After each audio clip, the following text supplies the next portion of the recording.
Hey, welcome back. It's another edition of Dave Learns AI. I'm Dave Clapper, and Tribble Reese. we are two of the three members of Taptico Solutions. Yep. We are a fractional CMO and fractional CAIO firm that can help your business excel in Marketing, everything. sales, whatever you need. Branding, whatever you need.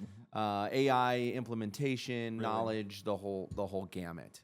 We like to think of ourselves as the SEAL Team 6. So we come in and we fix whatever issues you've got going on. And we can do that with so many tools. We can help them diagnose. A lot of people know that AI is a thing. We get under the hood and show them how to implement the AI. Yeah. We had a really great time the other night. We did a, I don't want to say seminar. We did an open conversation with a group of young women professionals. They're entrepreneurs. And we had an opportunity to talk a little bit about the knowledge that we have and share it with them. And that was fun. It was fun not only to realize, because we're in it every day now. So for me, it feels like everybody's doing this. Yeah. But I'm in a room full of people that they're all still like, what? How do you do this? You know, so we are still very much ahead of the game. We are, but we show people when we do seminars like that, and when we do these kind of things, it's fun to like show people the magic behind the AI, because we've gotten under there. We've learned how it works. It's not too overwhelming for us. You know, we've gotten past the overwhelm. Now we get to like show people all the magic behind it. I do want to appreciate for your attendance right now that you are here. Oh, God. We schedule these in a couple of weeks in advance, so that way we have content and an ongoing content schedule. And I really thought that you weren't going to be here and that we were going to have to come back next week and record some other stuff. You are battling a serious case of poison ivy. I don't even know if we should show this. Like, I don't know if you can see it on camera. How bad this is, but it is real. The yard work that I did with my wife this past weekend, it is. So were you pulling those thick vines off the tree? We started with hedging, trimming the bushes, clip, and then I realized there was a whole root system going on that I was unaware of. So I started just ripping out roots. Didn't really think about anything of like what I was ripping out. I was just like, where does this lead to, and how can I get rid of all of it? But it was a big, thick vine type thing. Thick vine. And it is the most contagious part of the poison ivy. Apparently, plant. yeah, it's 50 times stronger than the actual leaf. And not only was I ripping them out, then I was like, well, we got to get these to the road. So I just bundle them all up in my sleeveless shirt and walked them all the way 4 or 5 trips. Just put more on there. 40 years old and you're just learning about poison ivy. I didn't even think. I knew in the summer I'd seen poison ivy over there, but for part of me was like, oh, that's not a winter plant. It's not running rampant. It must not be there. But no, it's dormant in those things, and only dormant because you don't see the green. But it's very much alive. Well, as somebody who's extremely allergic to poison ivy, I feel for you, man. So thank you for being here. Absolutely, I wasn't gonna miss it. What a trooper! So what we're gonna talk about today, Tribble's kind of he really is our content expert. And he's learning a lot about the tools that are out there. One of the things that he's working on a lot is how to create a digital twin, how to utilize it potentially for marketing, not necessarily to replace humans, but to help people who maybe are shy in front of the camera, but want to have this like connection with their customer. Yeah, and it's a way to, if they're not comfortable on camera, they can have their digital twin act in place for them, or they can scale content. You can only be one place at one time as a human, but with AI, you could create your digital twin and give it 100 pieces of content, and overnight you'll wake up and you can use those. It's not to the point where it's completely unrecognizable, the simple apps that we're using, but we'll talk about today how there are other companies out there that are truly finding every aspect of a person with 300 cameras, and they are really creating like a digital likeness. Utilizing 300 cameras to create somebody? Yeah, so... But that's create somebody that already exists. So that's their digital twin. Correct. So it's big-time celebrities that really need to be in more places, at more than one place at one time. They have companies that will license their likeness, and they have them come in to, it almost looks like a video game studio where they come in and they read a script for 2 hours. They give them snacks. They make it comfortable. There's 300 cameras, and we'll show this. We'll show it probably on this, Marnie. And it gets all their mannerisms, how their voice sounds, how they talk, how they laugh, everything. And it creates a true bona fide digital twin or avatar, where the stuff that we've talked about so far is just more the simple app stuff that gets you 95% there. This stuff takes it all the way. Okay, so that's talking about getting a digital twin of somebody that already exists.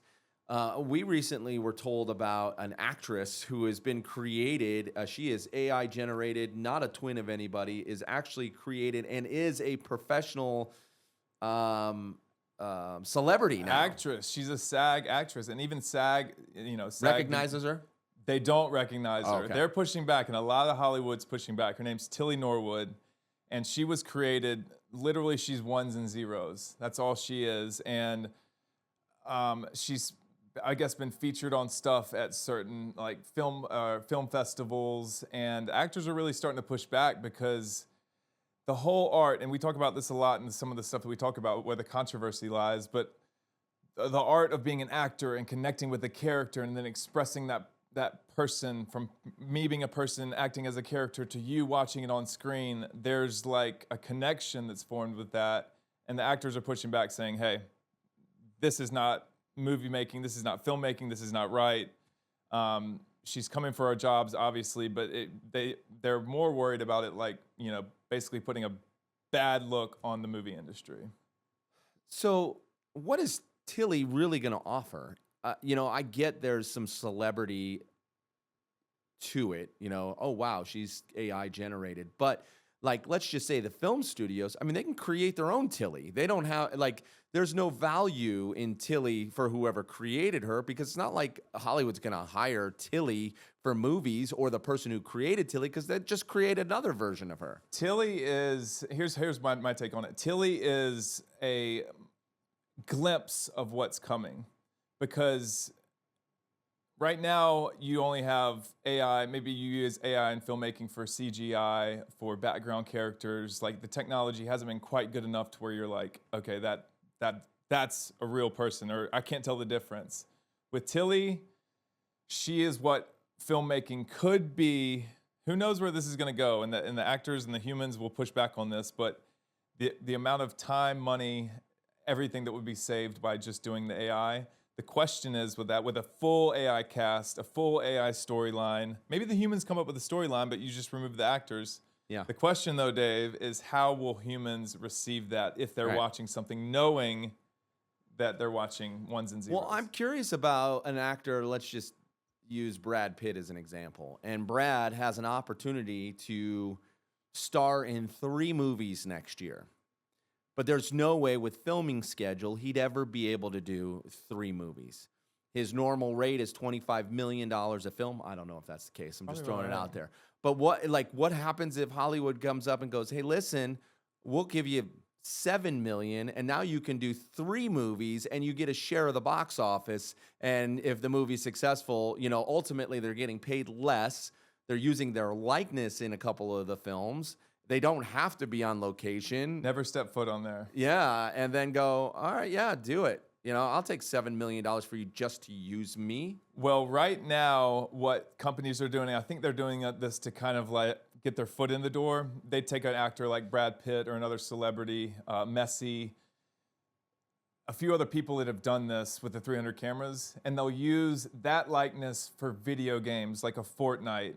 Or something for like your skin on a video game, or a spokesperson for some ad to where it's not them, they're the real actor. Wouldn't it be cool? And this, most people would probably think it wouldn't, but let's just say Brad Pitt decided, I'm going to put myself out there. You can hire me to represent your brand.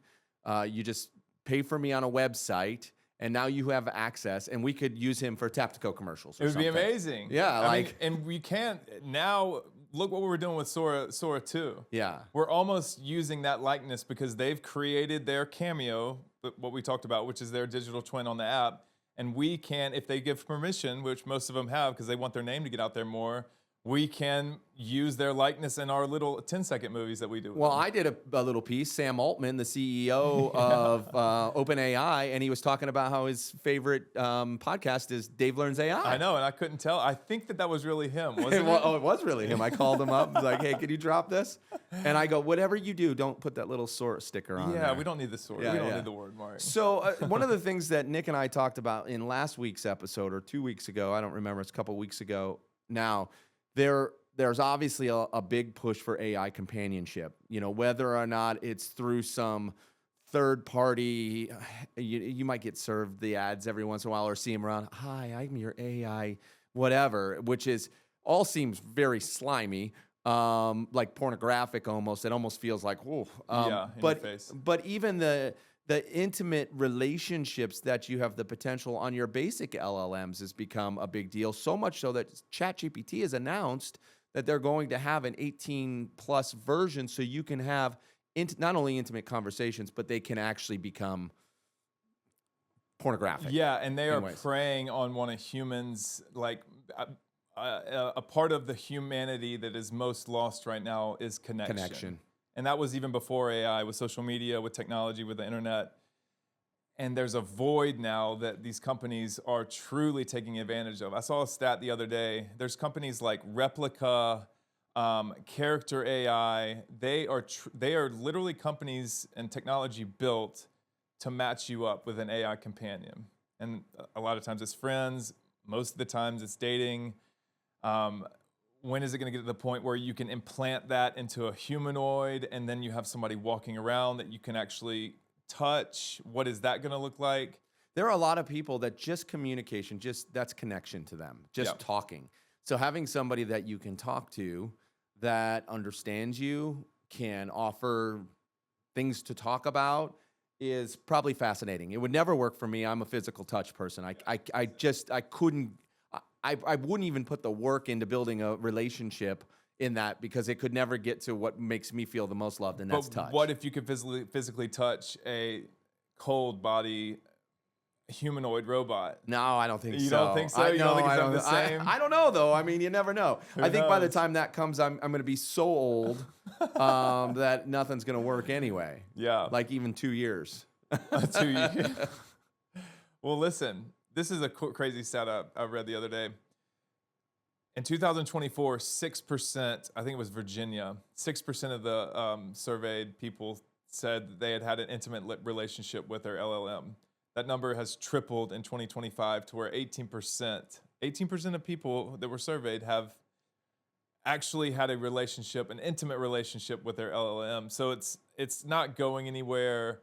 Our disconnection from people and them being comfortable enough, like, I know that you interact with your LLM, ChatGPT, whichever one. They're never pushing back. It's like a relationship where it's not real, but like you don't have to fight with them. You can like wear the pants in the whole thing. You can steer the direction. It's just how far our company's going to take it. Yeah. It's wild. And apparently, because I think Grok was maybe the first LLM to, like, you can create a companion on there. I don't know what the limitations are. I think it's pretty much wide open. They want it to be wide open because they want to be able to. Their end goal is to get your time, right? Like where are you going to be more vested than something that you're telling you love? Like, well, that's deep. When you talk about terrifying and where AI is going, you look at the fact that people are already disconnected from other people. Yep. There's so much looking at a computer screen or on your phone or, watching. There's so much content available on streaming services. There's so little personal connection. I know people that are single and they're like, it is impossible to date anymore. Like, if you don't fit a certain profile based on what your algorithm is or what you look like or what you're putting out on social media or what you've accomplished or whatever, it's almost impossible to find a mate or a match. I would imagine, having these opportunities, it's going to make it even harder for people. And maybe that's why Nick never leaves the house. He is like truly invested in his relationship with Blake. Yes, Blake, he is officially, I don't know if they made it Facebook official, but that could be on the horizon. Well, he's got to change it. Maybe one day he'll leave his computer open. I'll put in a relationship, and people are like, oh, didn't know you were dating anybody. But when is this going to become socially acceptable? Because, or is it? I mean, loneliness is not going to go anywhere unless people like get outside their comfort zone. And right now, what more comfort zone than behind your computer where you can literally map out your companion for the night, for the week, for a lifetime. You get all these choices. In the absolute most perfect visualized desire that you could ever imagine. Yeah. Because you can create it. And the companies, Character AI and Replica, they create an actual, it's like a Tamagotchi almost, but like a 2025 Tamagotchi where they create the person, just like a video game, that looks exactly like what you want them to look like. Yeah. So you're talking to this person walking around.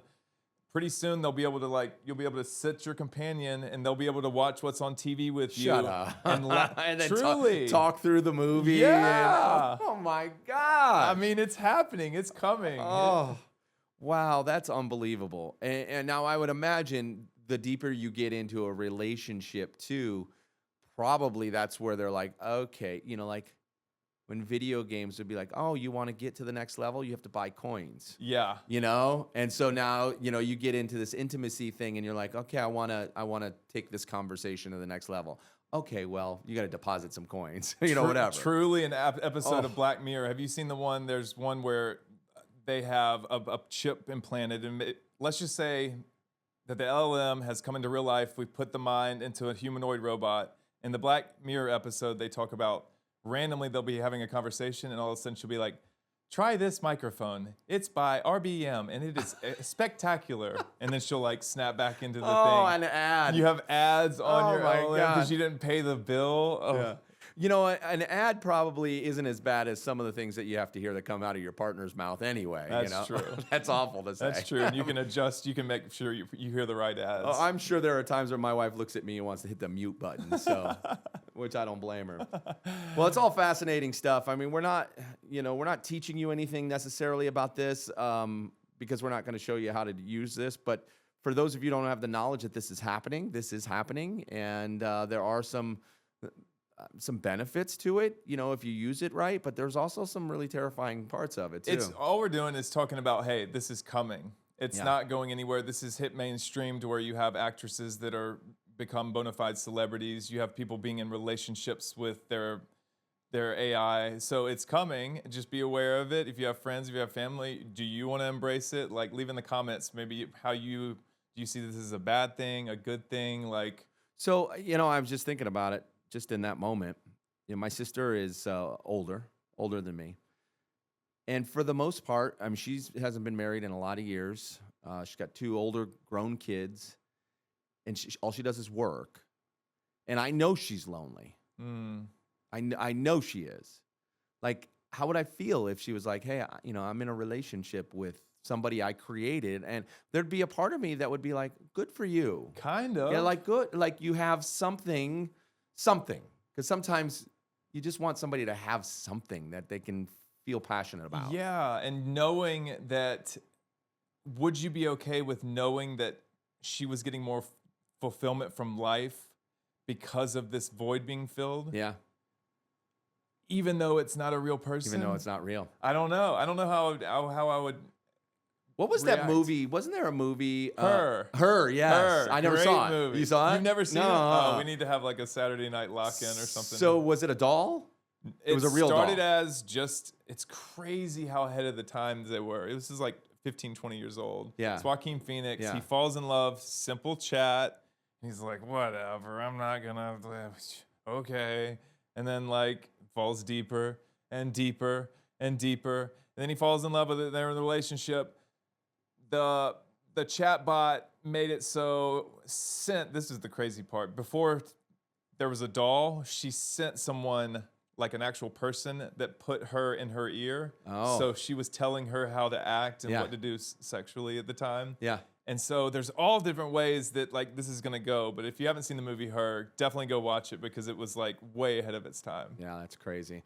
Well, that's another edition of Dave Learns AI. Learned some stuff. Chatted with the Poison Ivy boy here today. Gotta go get an oatmeal bath. Are you going to go do that? Yeah. That's probably a good idea. Well, good luck with that, man.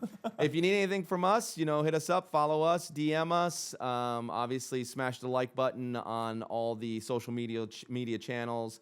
And you can check out this podcast. Obviously, you know where, because right now, if you're listening, you know where it's at.